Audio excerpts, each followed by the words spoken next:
हरे कृष्णा. कृष्णप्रिया या आपल्या परिवारामध्ये तुम्हा सगळ्यांचे खूप खूप खूप मनापासून स्वागत. आज आपण भगवद्गीता जशी आहे तशी यामधील अध्याय 8 बघणार आहोत. त्याआधी भगवान श्रीकृष्णांना प्रार्थना करूया. हरे कृष्णा कृष्णा कृष्णा हरे हरे, हरे राम राम राम हरे हरे. अध्याय 8 अक्षर ब्रह्मयोग. अर्जुनाने विचारले, हे पुरुषोत्तम, हे भगवन, ब्रह्म म्हणजे काय? आत्मा म्हणजे काय? सकाम कर्म म्हणजे काय? ही भौतिक सृष्टी म्हणजे काय? आणि देवता कोण आहेत? हे सर्व कृपया मला सांगा.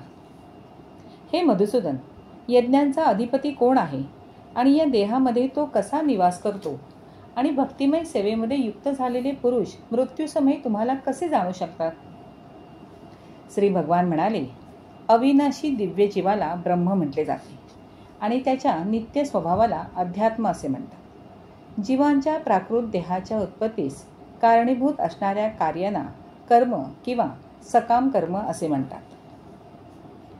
हे देहधाऱ्यांमध्ये श्रेष्ठ अर्जुना, निरंतर परिवर्तनशील असणाऱ्या भौतिक प्रकृतीला अधिभूत असे म्हणतात. चंद्र सूर्यासारख्या देवदेवतांचा समावेश असणाऱ्या परमेश्वराच्या विराट रूपाला अधिदैव असे म्हणतात.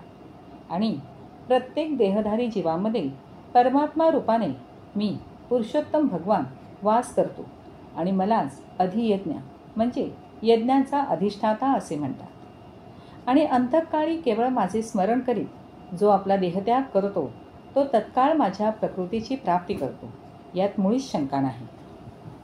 हे कौंतेय, आपल्या देहाचा त्याग करीत असताना मनुष्य ज्या ज्या भावाचे स्मरण करतो त्या त्या भावाची तो निस्संदेह प्राप्ती करतो.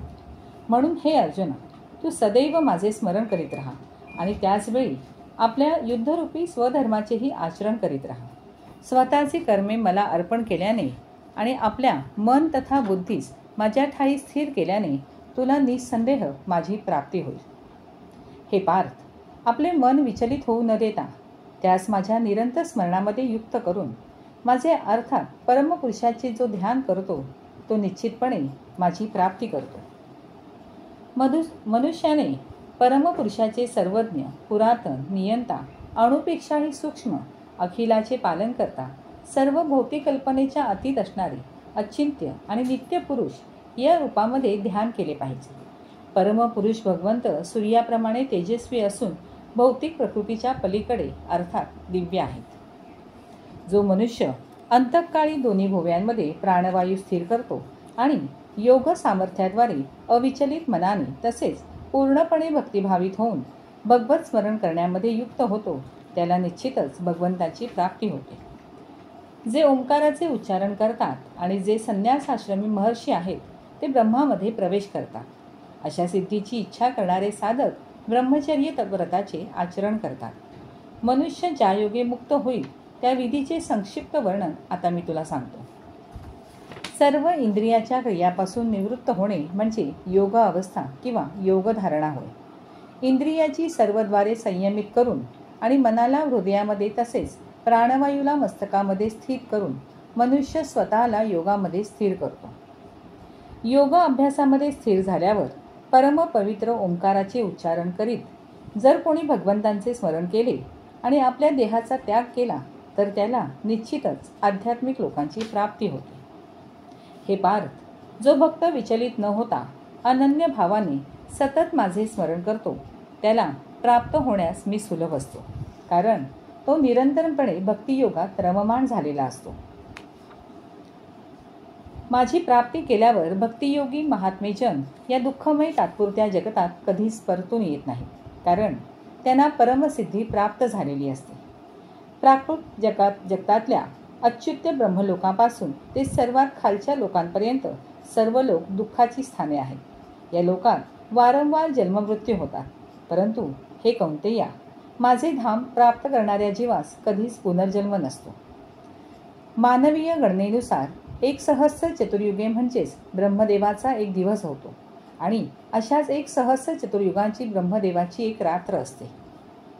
ब्रह्मदेवाच्या दिवसाचा आरंभ झाल्यावर सर्व जीव अव्यक्ततातून व्यक्त होतात आणि त्यांच्या रात्रीचा प्रारंभ झाल्यानंतर ते पुन्हा अव्यक्ततात लय पावतात. पुन्हा पुन्हा ब्रह्मदेवाचा दिवस चालू झाल्यानंतर सर्व जीव अस्तित्वात येतात आणि ब्रह्मदेवाची रात्र चालू झाल्यानंतर आपोआपच त्यांचा लय होतो. याहून अन्य एक अव्यक्त प्रकृती आहे, जी या व्यक्त आणि अव्यक्त जड पदार्थाच्याही पलीकडे तथा सनातन आहे. ती परा आणि अविनाशी आहे. संपूर्ण जगताचा प्रलयही झाला तरी ती प्रकृती नष्ट होत नाही. वेदांती ज्याचे अव्यक्त आणि अक्षर म्हणून वर्णन करतात, जे परमलक्ष्य म्हणून जाणले जाते, ज्या स्थानाची प्राप्ती झाल्यावर मनुष्य पुन्हा कधीच परतून येत नाही, तेच माझे परमधाम होय. सर्वांहून श्रेष्ठ असणाऱ्या पुरुषोत्तम भगवंतांची प्राप्ती अनन्य भक्तिमय सेवेद्वारेच होते. ते जरी आपल्या धामामध्ये विराजमान असले तरी ते सर्वव्यापी आहे आणि सर्व काही त्यांच्या ठाई स्थित आहे. हे भरतश्रेष्ठा, आता ज्या वेगवेगळ्या काळी योग्याने या जगतातून प्रयाण केले असता तो परतून येतो अथवा येत नाही, त्या काळाचे मी तुला वर्णन करतो. परब्रह्माचे स्वरूप जाणणारे साधक अग्निदेवतेच्या प्रभावामध्ये, प्रकाशामध्ये, दिवसाच्या शुभक्षणी, शुक्ल पक्षामध्ये अथवा सूर्य उत्तरायणात असतो त्या 6 महिन्यांमध्ये या भौतिक जगतात मृत्यू झाल्यावर परब्रह्माची प्राप्ती करतात.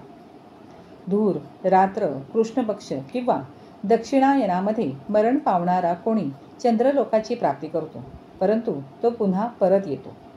वैदिक मतानुसार प्रकाशमय आणि अंधकारमय असे या जगतातून प्रयाण करण्याचे 2 मार्ग आहेत. जेव्हा मनुष्य प्रकाशमय मार्गातून प्रयाण करतो तेव्हा तो परत येत नाही, परंतु जेव्हा अंधकारमय मार्गातून प्रयाण करतो तेव्हा तो परत येतो. हे अर्जुना, भक्त जरी हे दोन्ही मार्ग जाणत असला तरी तो कधीच मोहित होत नाही.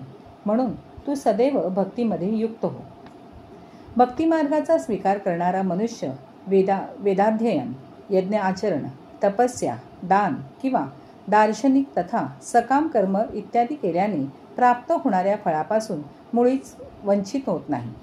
केवळ भक्तिपूर्ण सेवा केल्याने त्याला हे सर्व प्राप्त होते आणि शेवटी त्याला परम शाश्वत धामाची प्राप्ती होते.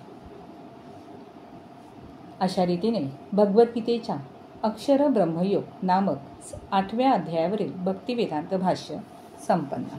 या अध्यायावरील भक्तिवेदांत भाष्य जर तुम्हाला आवडले असेल तर हा व्हिडिओ नक्की लाईक करा. तुमच्या प्रतिक्रिया कमेंटमध्ये नक्की कळवा आणि हे व्हिडिओ इतरांपर्यंत शेअर करा, जेणेकरून भगवद्गीता घराघरापर्यंत पोहोचू शकेल आणि आपल्याकडून भक्तिमय सेवा होईल. हरे कृष्णा.